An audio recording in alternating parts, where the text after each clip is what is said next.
Live here at Henne Field with Dean Girbach. I'm Tran Longmore at the Saline Post. It was a pretty eventful meeting you guys had on Monday, so I wanted to ask you about a couple of those issues. Sure. I also wanted to ask you, we did a long interview before that I screwed up by putting the microphone so it was touching my throat. So every time I swallowed or cleared my throat at all, it was just like this horrible noise coming through, and I was like, I can't save it. I can't save this thing. So anyway, I learned a lesson. But I wanted to ask you first about this meeting Monday. There are a couple key things there. Delaying the report on the Saline Rec Center for 3 months or whatever it is. Whatever it is, it won't be on this November's ballot, right? Correct. If apparently that's always been one of the options here since the last study, is that are we going to put improving the rec center a bond on the ballot for voters to approve or not? That would have what is a leisure pool and the idea would be Yeah. an operating millage. Oh, an operating millage and a bond. Basically, an operating millage and a bond, or it depends on what we want to do. If you want to do just improvements and repairs, it would be a 20-year bond, but it would That's be a what I millage call for the that. if you build it, they will come scenario. Supposedly, yeah. And then the idea is that it would support itself through revenue and support. The reality is that, as we've noticed, that you have to have some other additional support to fund operations, unless there's some way of miraculously getting all the revenue coming in through either an aquatic school or fees.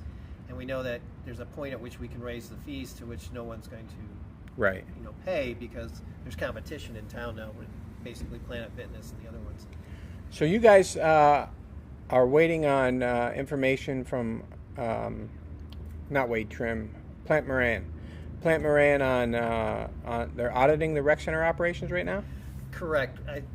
The intent from the acting city manager, Cole, was to bring them in and evaluate not only their financials, but also one of the issues related to operations and maybe structures and such like that.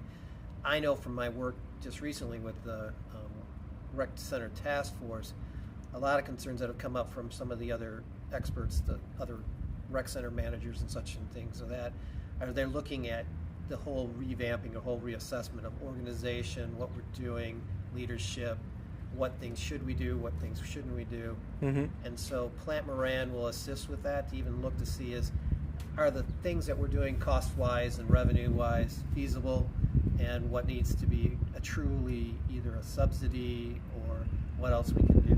Because the other options are to look at this as another, not just being the cities, but to be either a community-based operations, Mm-hmm. or to look at a partnership or something else with someone else. And so without having an accurate assessment of what we want to do and what can be done from a starting point, we need to have somebody do that. And unfortunately, yes, it is another consulting thing, but we've done this so many times that we're finally going to have a third party assess it, evaluate it, and hopefully we can use those information. It's really whether or not people are going to buy into it once it comes out. Well, that's the thing, right? It's you get an assessment and you still have to make a decision.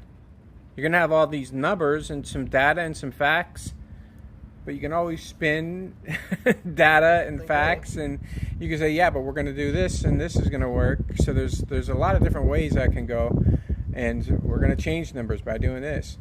It's really going to come down to how much money should the city invest out of its general fund anyway. It is. The reality is, what do you continue to fund it out of the existing millage, Yeah. which now is approximately 10% of our millage. Mm-hmm. So do you continue to do that? And I've been clear. It's 10% of your millage? Well, you figure if we're almost putting a mill into it, we have like approximately 13 mills, maybe a little less than that. So like maybe 8%. That's a big number. That's Yeah. a big number. And so, And it's hard to imagine.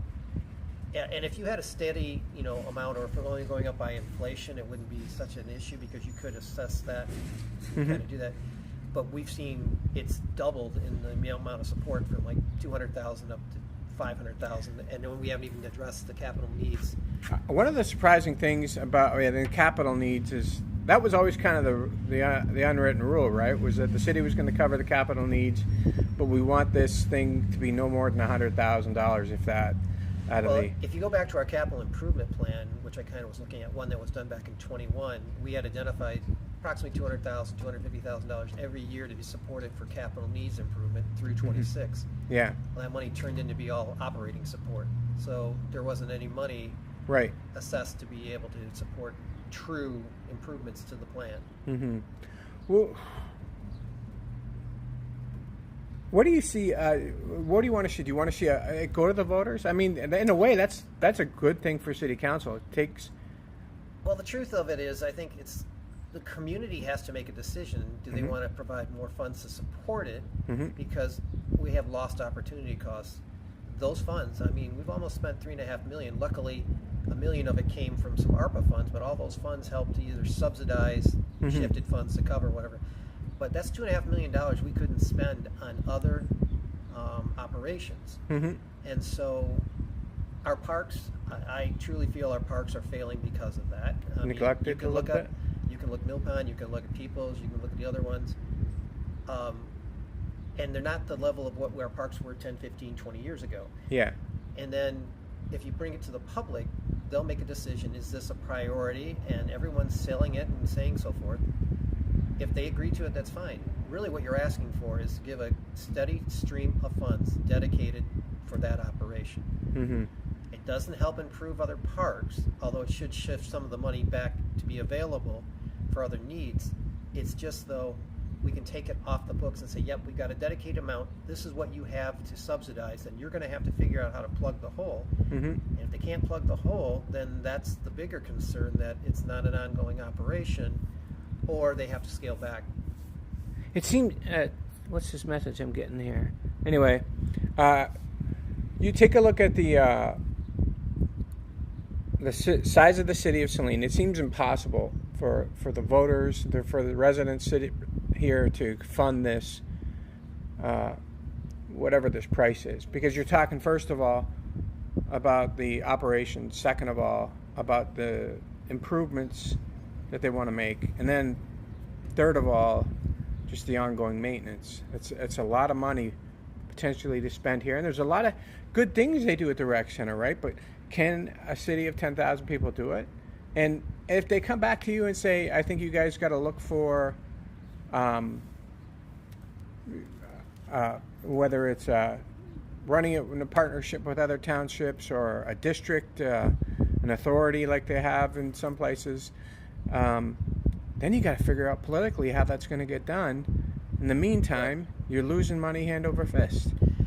And that's one of the bigger concerns, is that it's like, how well can you sustain this? Because we know now we're going to need it, at least, that $500,000 a year to support a $10 or $15 million bond issue to repair stuff. That's just to fix the capital. Then you got to bring in another $300,000 to $500,000 to subsidize, unless you can get some way of getting money. When you look at other areas like Canton or other, they're basically on a township where you're dealing with a $1 billion or multi-billion-dollar tax base, where we're dealing with $750 million. Yeah. And it's like Canton's huge. Canton's what? 40,000 people, 35,000 people. I did some numbers on them, and they're huge. It's 26 square miles. We're four square miles. Yeah. They have a tax base of $7 billion. We have $750 million. But they're like Pittsfield Township in terms of the population. Same type of thing like that.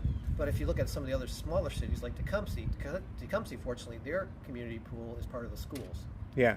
So they're trying to support it through that school millage, that larger area of space. Did they use the schools? I mean, did the schools let average people come in and use their pool? Or did they run it kind of like Saline's pool, where it's like, unless you're part of a school program or a community ed program, you probably weren't able to use that pool? Yeah, and I'd have to go looking further into it. Yeah. But that's our issue right now, is that, we're providing this pool for those that are not necessarily in school programs, which is great, and I support that. It's just, we have CARES millage and so forth that are supposed to be used for public pool support, and it's going to a pool and some of that support that isn't necessarily available for the public. Right. So we need to balance that out again. But even when we look at the CARES millage, because it's used to support a number of things, including the senior centers and the schools, cultural events and stuff like that. The auditorium. And the auditorium, and they're employer. part of it out to support a sinking fund. we need millage that's going to support that. Either that needs to be repurposed, that it supports true recreation and cultural needs, and the schools support based upon their own operational aspects, or we need another millage to support it. But for the city to create another mill, it's a significant dedication to one facility, and I think the community has to do that. The community supports things like road millage, and that's like even on a meeting on Monday where we were discussing issues with road. When you see a clear outcome that benefits the majority of the community, and I know that the rec center does provide that kind of support, it's just a large part of it is support for outside of our community. Yeah. And do we need to continue to subsidize activities that aren't truly Yeah, exactly. And ours? it's not like it's, if you're going there, you're stopping everywhere else in Saline either. A lot of times you can just go there and never drive through downtown or anything like that too, right? So, I mean, I'm kind of disappointed that we haven't been able to get more support from Washtenaw, the Washtenaw Rec, right, and that type of thing. And we've tried to work with some of our representatives. I think there should be money coming from that to support us, because we are one of the weakest areas getting money from. There's nobody else getting served. And what else do they do around here? I mean, they do. There is a county park in York, right? Right. And I think they help get some funding land for the Grossman property, which will right. come in as a thing. Right. It's just a lot of the money keeps going to the eastern side and the right. northern side of our county. And well, they've been trying to get an Ypsilanti area rec center forever, and it's just and that one's going in, and I said I support that. It's just there are some of that money. There's a significant amount. The amount of tax growth and base that's increased in the entire county, some of that money should come towards us. Yep. The other piece of it is we provide most of the parks in this area too. There's maybe one or two minor parks, but Saline Township doesn't truly have a park. Lodi doesn't. Right. York has, like you said, one of the county ones. But everybody comes to the city, and so why we're providing the regional parks for right. the area, but yet we're right. not getting the money to support them. Have you talked to Shannon Beeman about this issue? Yeah, and I think one of the things is just we need to get more park representation, and hopefully with our new city manager coming on board, or someone, we will. Do you have? They have a parks board, right? They have a parks board. Do you have anybody on that parks board? No. Yeah, you got to find somebody. We really, if we tried to, our former rec center and our current one, we would like to see them become part of that, because it really should be part of their responsibility. But we have a division between the rec center and what our parks are. And right, and that's always a confusing issue too. Yeah. Anyway, I hope there's an authority, or maybe CARES is just the easiest way. But the problem, question, and I'm not trying to put down the schools here at all, but it kind of feels like there's a Lucy and Charlie Brown thing here with the police officer, the school resource officer. For years, you guys wanted it. You got one done, and you got a police officer in the schools, and they took that officer away. And then they made another commitment to put the resource officer in, and Officer Morgan was in there. It was Officer Dave for all those years. And Morgan was in there, Officer Morgan, and now she was taken out. Do you find it hard to, can you count? Is that something you feel like you can count on when you come up with one of these partnerships with the school district? It's basically the same with us. It's a decision made by the schools of how they want to handle those type of situations. And it just seems like it can change on a whim, right? That you never understand. And that's leadership, and those things change. In their situation, they still have a school resource officer that's from Pittsfield. And I understand it. Yeah. It wasn't our decision. We were fine with supporting it. They had other ideas and priorities, and that's why I think they separated from us. Well, yeah, I think they went and spent that kind of money on the security director, or whatever they're calling that position. So let's talk about what was the other decision you guys made? Oh, fire services. That I was surprised how fast the deadline. Like they wanted, I think it would have been Chuck and Lori Champion to sit with Elle and do a lot of work between now and August, whatever. I'm like, this is like your summer homework, man. And like assess all of those options, score them, and come up with some, I don't know, Jen Harmon might have liked it because it would have had a lot of data, right?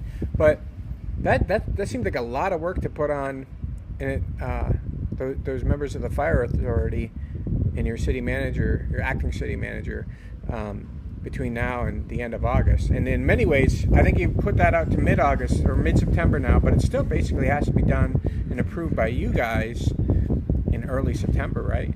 Yeah, and I mean, for us, this has been being worked on, for considerations for 2 years or more. I mean, finally we got the study back, that information, so we have 4 or 5 proposals to evaluate now and to look at it. And, as my concern was, is that some of those proposals still require us to work with our township partners, right, and address those. How are you gonna rank those without knowing how they feel about it? Well, that information's there. I mean, I think there is information how they feel because everybody's been looking at it, and right. I made a statement that I said to the fact we don't look like we know what we're doing, and I said it sort of looks like that because we did this study, which we kept telling everyone to bring this information in. Now we have this. Now we have to make a decision on it. So really is to go in and say, okay, score this, tell us what it is, bring it back so that we can make a decision whether to move forward or to continue. Because really right now, the problem is we have to do something. We either go for the authority or we have to find a different solution or we have to continue with what we have. But there's got to be some modifications done to it, which to produce an authority, we've got to take that to the voters. There's a whole lot of work to that. You got to take it to the state and everybody and so else. Changes and all of that. If we want to modify somehow our agreement or whatever, then that's going to have to be worked upon. Mm-hmm. And if there's other options that we're, that evaluated on there, then those have to be considered. So everybody's part of this, and I know everybody. And the truth is, everybody's looking at. The townships are doing their own thing too. Right. We aren't the only ones looking at something because I mean they're having to address their citizens' wants and needs too. Yes, so, and Lodi's getting bigger and bigger. Lodi's getting bigger. York has all its things with Toyota and all that to support. The one that really is, I feel, and I will agree, is Saline Township really depends on either the city or some type of partner because they just don't have that kind of thing. And for them to go to Clinton or even Island or whatever would be not an improvement. Right. So there's still partnerships and everything in here. It's just getting everybody to the table and what is the real issue that we have here. And it's a concern of how do you provide the best services and should we stay the size we're at? Should we get bigger? Or do we reduce our size down? Or is there a better option? It sounded to me like the do your own fire department thing was cost prohibitive. It is. $16 million up front. Almost the same price anyway. That seems rough.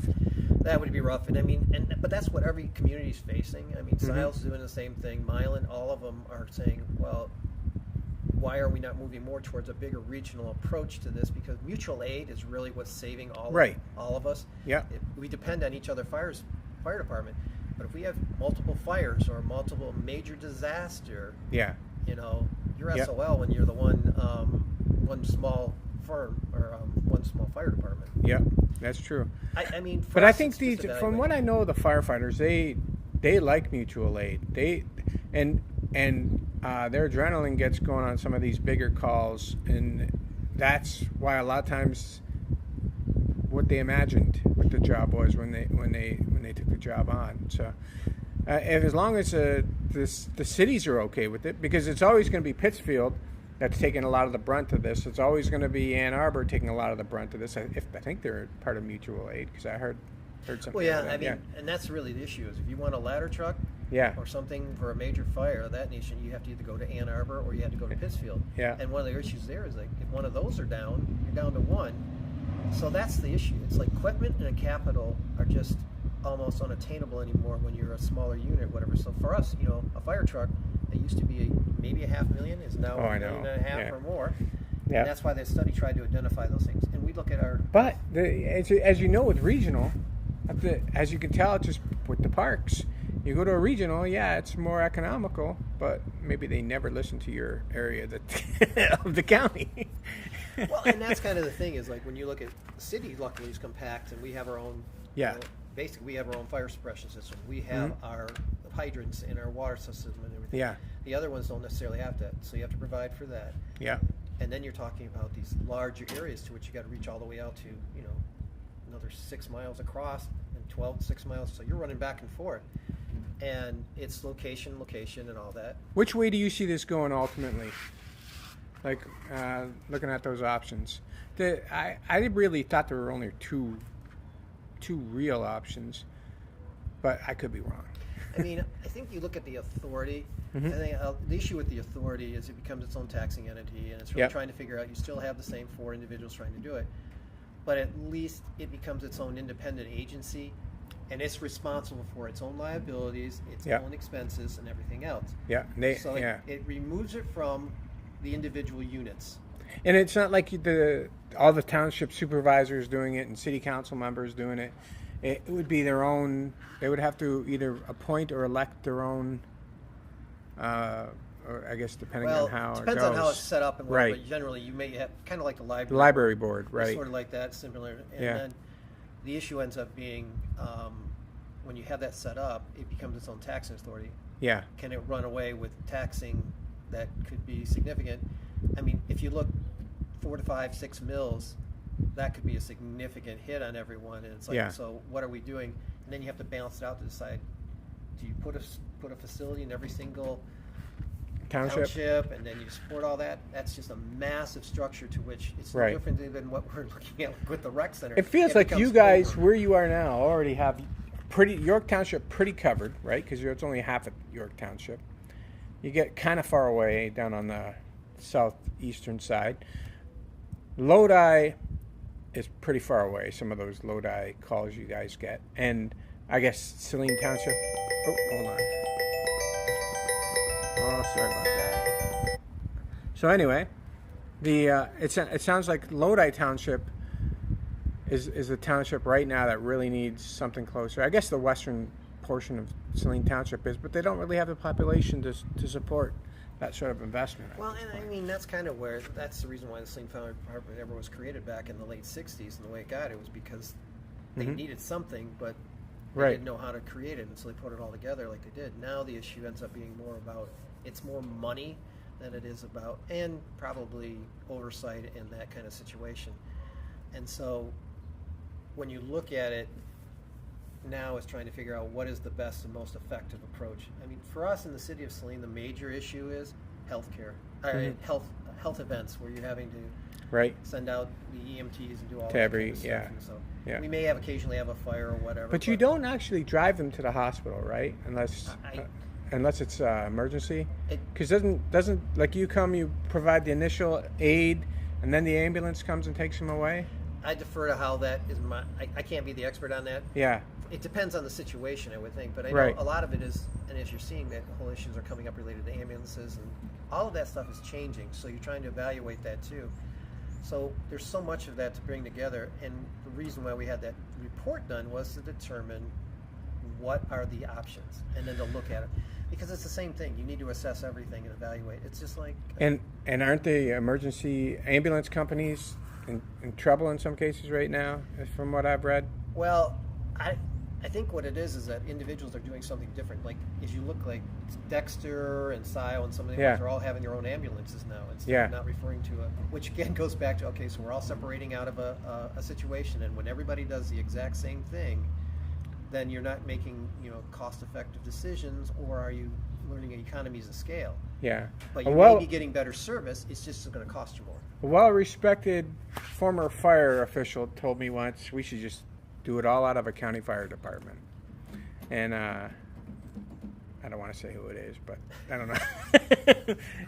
And I don't really like that option because I'm not a big fan of regionalization for the reason that we just said about the parks. Like in Washtenaw County, Saline is kind of like, it's not second rate, but it's always going to rate behind Ann Arbor, and it's always going to rate behind Ypsilanti. It's all based upon your amount of money you want to spend towards them, and you can actually allocate. Like in our city, because taxes are getting extremely high, we're having to evaluate what things. And there may be other options to which we want to make sure that where we spend our money are golden opportunities that could potentially impact the city for 100 years. And if we're just always throwing dollars and things and not making smart decisions and planning and proactively making clear what we need to do and because mutual aid, the way it works with the fire department and such, Yeah. that is the best thing. That is the only thing that's really saving us. And Yeah. every organization is because we have that reliability, and bless the firemen and them that are willing to serve like that. So thank you, Pittsfield Township, for supporting the recent millage. Truthfully, yeah. One question. We get the new city manager coming on, or do we? I just want to know, do you have faith that this new city manager is coming on? I know the mayor pro tem and the mayor have been negotiating with, and have been, Janet's been doing great work with that, and stepping into that role because that's part of her background. And so hopefully that'll, we'll have something at the next meeting. At what point do you start to go, like what month, if you don't have something signed, and do you start to get concerned? Like, are we going to have something in August then? Well, as long as it's still progressing, the mayor sent an email out just saying that it's still progressing, and he's a local guy. Apparently, I heard, and I don't know if this is true, but I heard from somebody who's usually right about these things, that he has submitted his resignation or notice. I'll say notice to Tecumseh, Dan Swallow. Is that true? I don't know. Okay, all right. And what do you think? What do you think happens with Elle, and how long do you think she'll be with the city? It's up to Elle. She goes back into a position for the city, and that's the way the contract was written. So depending on what she wants to do, there's no reason why we would be terminating her at this point. It's up to her how she wants to continue, and I think we have work to do. It's unfortunate because, well, I shouldn't say it's unfortunate for them, but it's unfortunate for the city from the perspective we're having to pay for that position. But if I was to look at it, I'd use it as a special project and a transition approach. There are so many things going on right now that, like the rec center, like the operations that are happening at the wastewater treatment plant, the water plant. We don't have enough people to spread it across. The question ends up being, what does the city manager, the new city manager, if accepted, and we sign a contract with him, what's he want to do, and how do we handle it? I don't. She wanted to be the city manager. I feel like she's doing everything, but I don't really know if she's crossing all the T's and dotting all the I's at this point. You probably have a better idea, and you supported her, so I'm guessing she was doing a pretty good job. But at the same time, she seems like she was a really good ambassador for the city, which is, I don't know if you guys remember, you had a business ambassador back in the day, and Brian Marl has talked a few times about having somebody to do economic development. Now, she might not be perfect for economic development. At the same time, she seems like she knows the finances. She's a good ambassador. Seems like something that could be a good fit if you had the budget for it. Well, and that's going to be part of it. And it's up to the council to decide, but the decision will have to be made when we have our new city manager on board. At this point, she's still an employee with the city. She's still doing her work. She's continuing to succeed in building relationships and creating newer ones. And she's working with the fire department. She's working with Spark and all that. As you saw, there was some rec center task force and everything else, and working on that. And that's going to be a lot to hand over. And we have our treasurer, but it's like then you have a treasurer that needs to manage all the day-to-day operations and actually do all the things and oversee her staff and all that. Yeah. So whatever we can do with using her at this point, because she is an employee, there's no reason to terminate her. Yeah.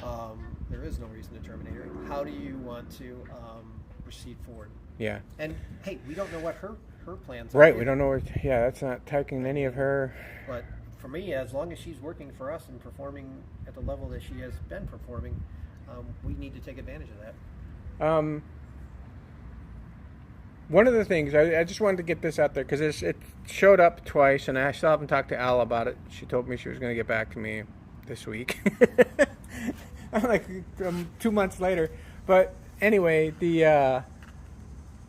this story about these that showed up in the Sun-Times on the front page, it showed up in Ann Arbor News. I don't know where they put it in their paper, but it was on MLive. About the water meters that were sold to some guy. Was it Georgia again? I forget. Alabama. Alabama. One of the A states. And he never paid the city for him. Correct. And how long has it been? 3 years? Well, early 23 it was. Oh, 2 years? So 2 years he never paid. And do we know why? He got invoiced, right? He just ignored them? He got invoiced. Yeah. Eventually. Yeah. So the invoice took a long time to get to him. Yeah, there wasn't really an invoice done. This was a whole policy procedural aspect that I mentioned even about a month ago about we're addressing because the same issue occurred again. So this is an issue where in the past, and you guys made you raised the limit of how much the city could spend without city council's approval, well, no, right? actually, this goes back. The city authorized the city manager. Yeah. This was 2019. Mm-hmm. That they could sell anything $15,000 and less without having to come to council for approval, but must report those sales. So that's the policy was in place and everything.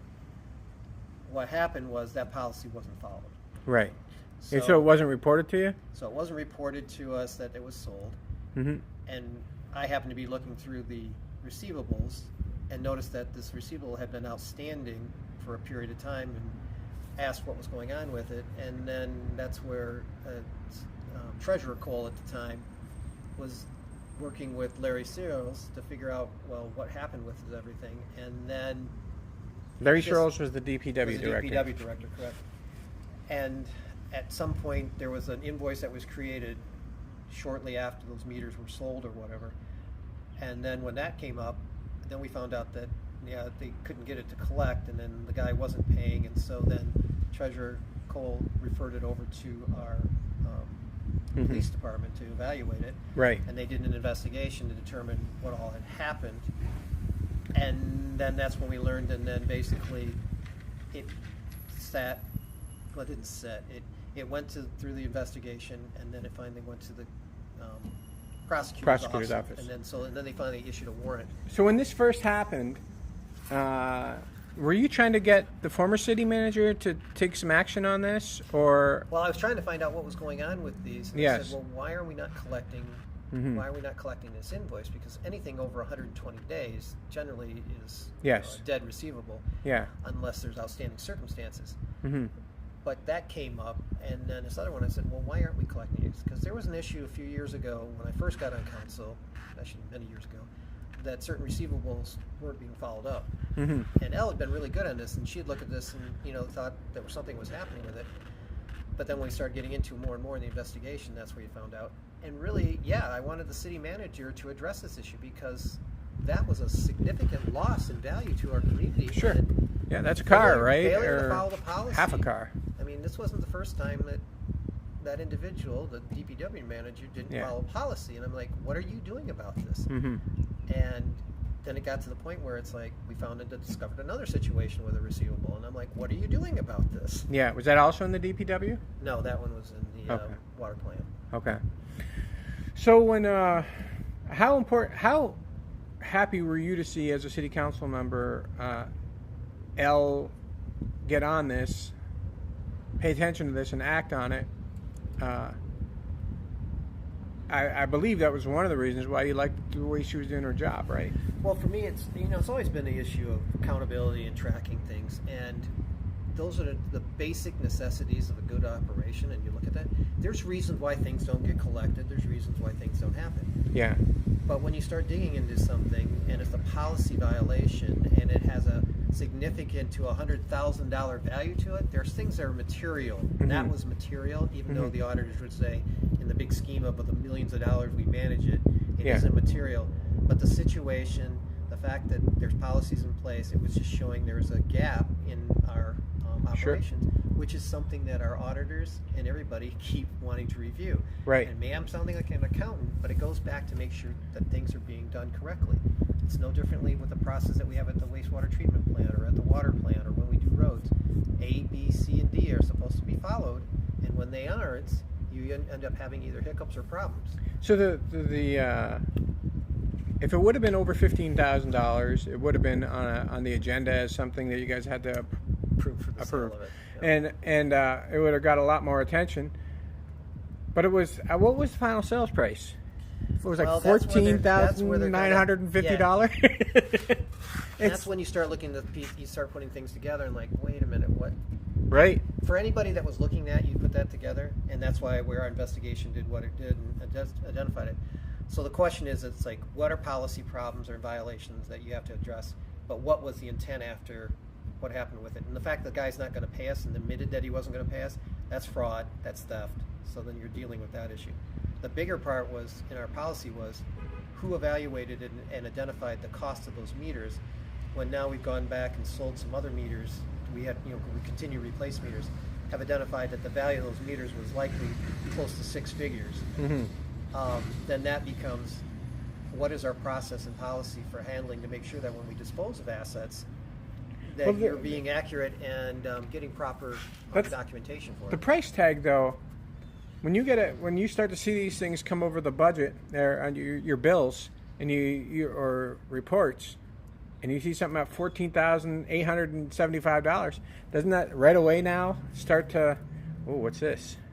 Well, because you want to watch and make sure, and I'm not saying anybody in the city, any city employee did anything improper, but that's one way to avoid detection is by keeping it at a certain price, and especially if it's worth much more than that, right? And you start to think to yourself, well, somebody could just sell $100,000 worth of stuff for $15,000 or $14,000 and maybe avoid any questions. Well, and that's why it's important, to put in place things like inventories and, and annual equipment reviews and that type of thing. And that's kind of what we're working towards, some of that, because that is exactly that. Things get lost, things get misplaced, things walk away. Yeah. And a lot of that, as you get bigger, and it's like, how do you effectively do this? We're getting better at being able to do things with electronic equipment, because electronic equipment has unique IDs that can't be changed in them, so you can track those and all that. Big equipment, it's kind of hard to steal a bulldozer or something like that. But there's examples of where cars, not for us, but cars have disappeared because somebody may have assigned it to a department, got to another department, and they just don't know where it is. It's just misplaced in the system. For us, it's really just kind of figuring out ways to manage that and pertain and make that important. And how do you do that where you're not basically caught in red tape? Yep. Can you do it to a point where it's kind of effective? I think the thing with the meters was, it was clear that the value of those meters and the weight of them, because of what they were made of, it would have never been caught had I not looked at the receivable, which is important that we receive proper reports and information that come to council, or we create, like we did, a financial policy committee and a policy review committee. But you cannot have the resistance which I received to get proper reports so that we can evaluate, because they were feeling that's creating unnecessary work. Well, there is unnecessary work, but there's also monitoring tools, and those tools have to be in place. The regions do it. I mean, I keep going down to my, but regions do it, corporate boards do it. That kind of stuff has to be available, and that's one of the things that it's about: auditing and marketing and checks and balances. Dude, so overall, how do you feel this thing was really one of these really unique situations. It was just that we had 3 or 4 of those happening. Thank God, Elle coming in as our treasurer helped address a lot of these, because her background was a CPA, so she dealt with a lot of those.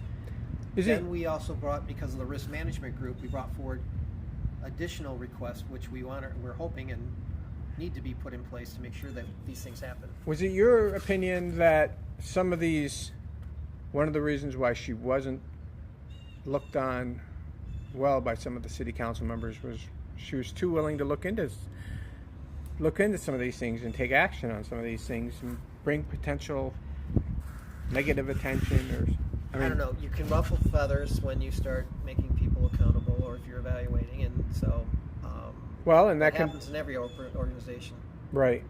And who's I forget. Anyway, so at this point, though, how do you feel about, I mean, you're going to be going forward most likely with this new city manager, I'm assuming this is going to get done, but how do you feel, city council? I mean, you guys kind of went through a little bit of a war there on city council. How do you feel council's going to my hope come together at this point? One of the things that a part of it, I think, the discussion is we're going to have to come together and do retreats, but we're going to have team building, and what's going to happen with the new manager is probably bringing in someone to facilitate where we're going to sit with the priorities and evaluate those type of things. There's still things, and I asked the candidate clearly, I said, are you going to continue to investigate and address these concerns and issues? Because these things need to be resolved and fixed. And we were going down such a good path that someone needs to take that leadership. I hope that we don't have someone that comes in and just sits back and says, well, we need to take 6 to 8 months to deal with this. Yeah. We have a lot of things we have to continue making sure they keep moving forward and that they keep happening. I mean, we can't sit on our laurels for the wastewater treatment plant. That has to happen. Yeah. So I think we're all on the board that we are on the council. It's these other minor things that we have to look at. For me, the risk that we have as a city is that rec center has to be resolved quickly. I don't see how you resolve that quickly. Quickly from my perspective is we need to make a decision of what are you going to do. Right. Because it's going to take, if we're going to go to some type of authority, whatever, that's going to take a lot of work, doing work and such like that. If we're going to tell the community, hey, we're just going to continue to cut on services, we got to figure out what services are we going to eliminate as a community if we're not going to ask for a millage. We could have asked for a support millage at any point in time. The concern was that people felt that the city won't support it. Then what do you do? Yeah. Did they say the other day that they spend $300,000 a year on dog poop bags? No. There was a bill for $4,000. We don't know what that's for. But if that's like a quarterly bill, then you're talking, $16,000 for dog poop bags. I'll tell you what, as a dog walker, I do not want to see you get rid of those things. Because your dog, all of a sudden you're carrying 1 or 2 with you, and they're having a day. Then what are you going to do? But those are the things you look at that. It's like, okay, you eliminate that. So it's like, okay, so we're going to pay $16,000, but guess what? We're not going to put in a new structure for you every year in one of the parks. Right. We've got to make a determination. What is really the responsibility of a dog carekeeper? Right. Versus what is the city's responsibility? Yeah, I think for the most part, people are. I mean, if we have 1 or 2 dog parks, maybe that's fine. Yeah. But we're starting to progress and put dog parks in every single park, and it's like how many things do you need to do before you're kind of oversaturated, and that we need to right-size ourselves and make sure that we're providing the proper things for what we need to do as a community.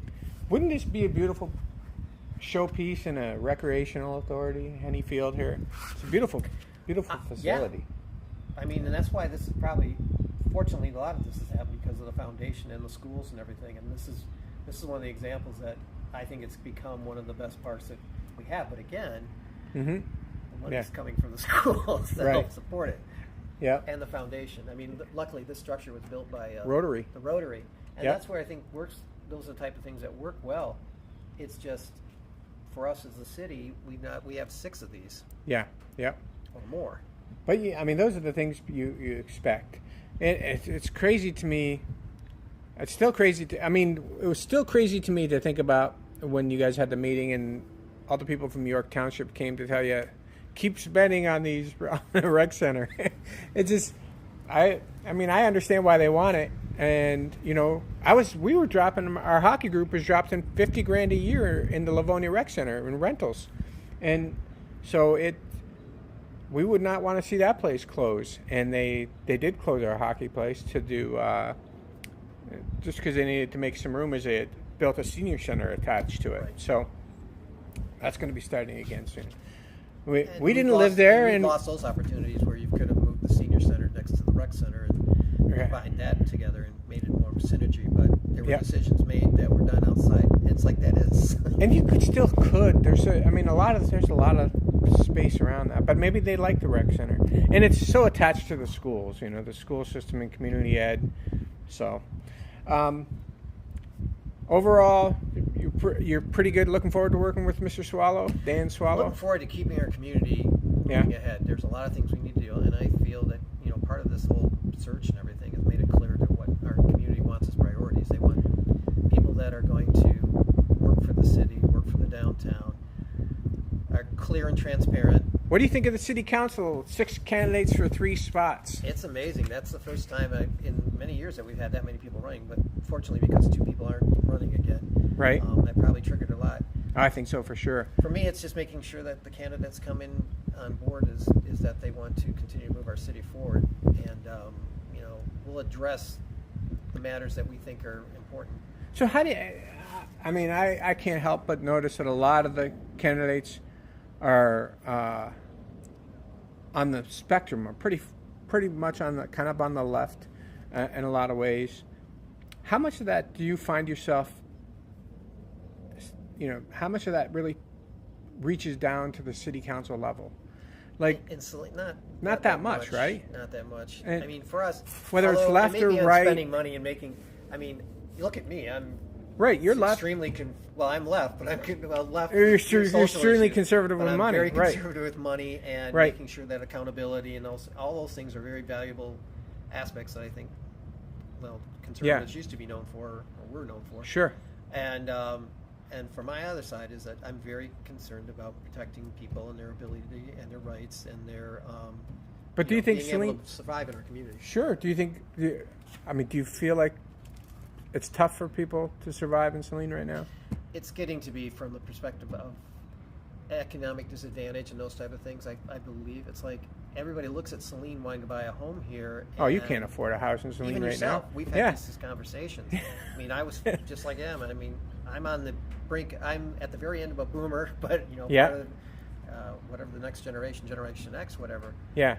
But it's true. And if I hadn't bought my home 30 odd years ago, I could not afford what would to it? live in the city. I know how much these and the homes that are getting built are so. And look at the recent Livonia Builders subdivision. They were originally going to be in the high 2s, low 3s. Now some of them are going for in the 4s, and they're just little tiny. Yeah, and they're tiny, but they're not tiny because when you look at they're small lots. If you look at our smaller homes, and when you go back in the 1950s and 60s, right. where everybody could afford it, they were 900 square feet homes, right? With maybe a basement. Yeah, those are the type of homes that are would be valuable to build because they're affordable now. Right. They're not the bigger homes. They're not the mega mansions. Right. But that's the type of thing that no one's really building, and we have to look at addressing that for us. And I'm not criticizing the homes. I'm just saying your expectation in the span of 2-3 years, affordable has changed. Like your definition of affordable, just in a few years has changed it. It's unless the market collapses again. Yeah. But because there's been so much taken out of the market, because like the major cities have took down millions of homes. Yeah. So there's none of that's there anymore, and even in Saline, we don't have a lot of density. In areas we need to build density so we can provide smaller type needs or transitional housing that goes from encouraging. At some point, some of our houses, we as older adults have to now start transitioning and moving, but we can't transition from our homes into a different situation because it's going to be just as expensive. Taxes will double or whatever, and it's all part of this whole thing that the government and the country hasn't solved yet. Yeah. And it's not helping when you're shoving all the funds to. Oh yeah, that's one of the 1%. One of the recent budget was the second big strike for me on the current president was the recent budget. Anyway, well, it's not just the president. Remember, it took Congress and senators to vote for it. That's true. Yeah. All right, I appreciate it, and good luck keeping things on track and working with the new city manager and everybody else. Appreciate it.